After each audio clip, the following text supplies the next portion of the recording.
سرکار غوث اعظم بہت بڑے غریب نواز بھی تھے.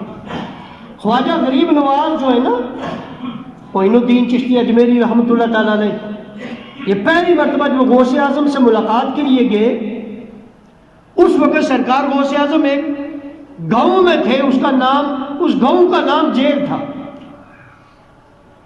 یہ جہاں حضرت نوح علیہ السلام کی کشتی آ کے جس پہاڑ میں جودی پہاڑ کے پاس رکی تھی نا، اس کے دامن میں یہ قصبہ واقع ہے. اس وقت وہاں پہ تھے حضرت معین الدین چشتی اجمیری. جب وہاں پہنچے، بغداد بتایا گیا وہاں قصبے میں، آپ وہاں پر جب گئے تھے نا، سرکار غوث اعظم نے آپ کو دیکھا، آپ کو دعائیں دی اور کہا تھا کہ یہ مقتدائے روزگار ہے، اس سے مخلوق خدا فیض پائے گی. حضرت معین الدین چشتی اجمیری آپ وہاں سے فیض یاب بھی ہوئے تھے، اسی لیے چشتیوں میں بھی سرکار غوث اعظم کا فیض ہے. کوئی ایسا یعنی چشتی ہوں، سہروردی ہوں، نقشبندی ہوں، قادری ہوں، جس بھی سلسلے سے تعلق رکھتے ہیں، ان کو سرکار غوث اعظم کا فیض ضرور پہنچا. تو سرکار غوث اعظم رضی اللہ تعالیٰ عنہ بڑے غریب نواز ہیں. معین الدین چشتی اجمیری بھی غریب نواز، المعروف غریب نواز، خواجہ غریب نواز، لیکن سرکار غوث اعظم بڑے غریب نواز. آج کل کے پیروں کی طرح نہیں ہے امیروں کے گھروں میں جانا اور غریبوں کے گھروں میں نہ جانا، اور غریب بیچارہ منتیں کرتا رہے اور اس کے گھر میں جائیں بھی نہ، اور امیر کے گھر میں خود چلے جائیں.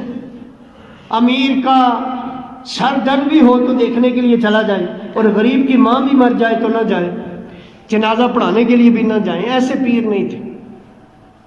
ایک مرتبہ ایسا ہوا نا، سرکار غوث اعظم حج کے لیے جا رہے تھے. یہ اس کے اندر حضرت محدث دہلوی نے لکھا ہوا ہے، یہ جو اخبار الاخیار ہے، شاہ عبد الحق محدث دہلوی کی کتاب ہے، انہوں نے ایک اور میں تفصیلاً لکھا ہوا ہے، اس میں بھی یہ اجمالاً واقعہ بیان ہے کہ آپ جو ہے ایک مرتبہ حج کے لیے سرکار غوث اعظم نے ارادہ کیا. اور یہ اس وقت کی بات ہے جب سرکار غوث اعظم کا شہرہ پوری دنیا میں آپ کا شہرہ ہو چکا تھا، آپ کی شہرت کے ڈنکے بج چکے تھے. حضرت سرکار غوث اعظم کی پوری دنیا دیوانی ہو گئی تھی، آج بھی دیوانی ہے. آج بھی میں آپ کو بتاؤں، ہو سکتا ہے کوئی کرامات کا انکار ہو، منکر ہو سکتا ہے آپ کی وہ شان جو اہل سنت والے مانتے ہو شان کا منکر ہو، لیکن سرکار غوث اعظم کی ولایت کا منکر کوئی بھی نہیں ہے. مسلمان نہیں، اہل حدیث کو دیکھیں ان کی ولایت کے قائل ہیں، علماء دیوبند کو دیکھیں سب دیوبندی ان کی ولایت کے قائل ہیں. عزت اور احترام یہ سب کرتے ہیں. ہاں کرامات اور آپ کی بادشاہیں جن کے وہ منکر ہیں، عزت احترام کر رہے ہیں، اللہ کے ولی مان رہے ہیں. اس وقت بھی مانتے تھے، اس وقت بھی جیلس ہوتے تھے، لیکن جو جیلس ہوئے انہوں نے بھی اس وقت بھی، جو اس وقت کے ولی تھے، وہ اگر جیلس ہوئے تو اپنی ولایت سے ہاتھ دھو بیٹھے تھے. برا میں بات کر رہا تھا سرکار غوث اعظم غریب نواز کتنے تھے. آپ چلے گئے حج کے لیے جا رہے تھے تو راستے میں چونکہ اب جگہ جگہ آپ کا شورا پان چکا تھا، آپ کے دیوانے جگہ جگہ موجود تھے. ایک جس قصبے میں، جس محلے میں جا کر سرکار غوث اعظم نے رکنا تھا نا، اس قصبے میں جو امیر تھے انہوں نے گھر سجا دیے. غوث اعظم آ رہے ہیں حج کے لیے، کتنا قافلہ لے کر آئیں گے، کتنے لوگ ہوں گے، بندوبست ہونے لگا ان کے رہائش کا، ان کے کھانے کا، گھر سجانے لگے، گلی محلے سجانے لگے. وہاں پر ایک غریب شخص تھا جس نے بیٹی کی شادی کرنی تھی، اس کے پاس بیٹی کی شادی کا خرچہ بھی نہیں تھا. تو اب وہ پریشان ہو گیا، میں کیسے استقبال کروں. اس نے سوچا میرے پاس تو کچھ نہیں ہے، سرکار غوث اعظم کو دعوت دی، اکیلے ہوں کہ نہیں، اتنے بندوں کا میں بندوبست کیسے کر سکتا ہوں. تو وہ گھر میں کہتا ہے میں چھپ کے بیٹھ گیا، اور وہ گھر میں بیٹھ گیا. سرکار غوث اعظم جب اس قصبے میں پہنچے نا تو ہر کوئی دعوت دینے لگا. ہر کوئی بھائی ہمارے آپ کے علاقے میں کوئی آپ کے چاہنے ہو، آپ جس کو چاہتے ہوں، آپ کو کوئی محبوب ہستی تشریف لائیں، اللہ کا سچا ولی بھی ہو تو ہر کوئی چاہے گا میرے گھر آئے. تو اب سرکار غوث اعظم کو ہر کوئی دعوت دے رہا ہے، لیکن کسی کی دعوت سرکار غوث اعظم قبول نہیں کر رہی. وہ بندہ کہتا ہے میں گھر کے اندر بیٹھا ہوا تھا، اتنے میں گھر کے باہر شور ہوا، دروازے پہ دستک ہوئی، میں نے دروازہ کھولا، سامنے سرکار غوث اعظم، بندوں کا ہجوم. پہلے وہ پریشان ہوا، ایک طرف خوشی، سرکار غوث اعظم اس کے غریب خانے میں تشریف لائے۔ کون جاتا آج کل پیر ایسے بندوں کو ڈھونڈ کر جو غریب ہو اور اس کے گھر میں ہی پڑاؤ کرے؟ اور پھر وہ کہتا ہے تو وہ پریشان بھی ہوا، خوش بھی ہوا کہ سرکار آ گئی، اور اسی عالم میں اس کی پریشانی بھی رفع ہوئی۔ پھر کہتے ہیں سرکار غوث اعظم آئے تھے نا، وہ پریشانی بھی دور کر دی، اور میں جس پریشانی میں تھا، لنگر کیسے بنے گا، کھانے کا کیا ہوگا، رہائش کا کیا ہوگا، اس کا بندوبست بھی سرکار نے خود کر دیا۔ غوث اعظم نے لنگر وہاں خود بنوانا شروع کر دیا، دیگیں خود بنوانی شروع کر دی، چٹائیاں وہاں خود بنوانی شروع کر دی، رہائش کا بندوبست بھی سرکار نے خود ہی کیا۔ وہاں پر کھانے پکانے کا لنگر صرف اپنے ہی نہیں اہل خانہ کے لیے بھی کر دیا۔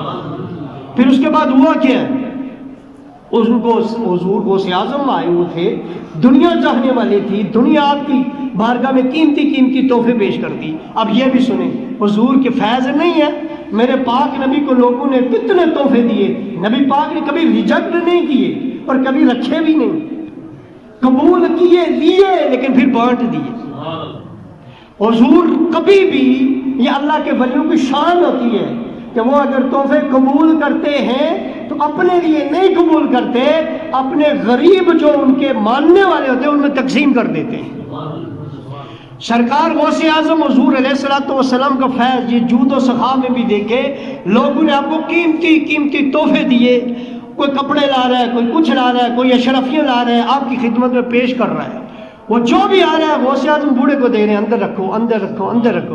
جب جانے لگے نا، اس بوڑھے سے ملنے لگے نا سرکار غوث اعظم، تو کہنے لگے تجھے بیٹی کی شادی کرنی تھی نا، اور اس کے لیے خرچے کی پریشانی تھی نا، اب پریشان نہ ہو، میں نے سارا بندوبست، یہ سب کچھ تیرا ہے۔ اس کے گھر میں بھی آئے اور اس کی بیٹی کی شادی کا سارا بندوبست بھی کر چلے، کہا یہ سب کچھ تیرا ہے، سب کچھ اس کے حوالے کر دیا آگے۔ یہ حضرت شاہ عبد الحق مدرس دہلوی نے اس کتاب کے اندر بھی لکھا ہے، اخبار الاخیار، جو میرے سامنے ہے۔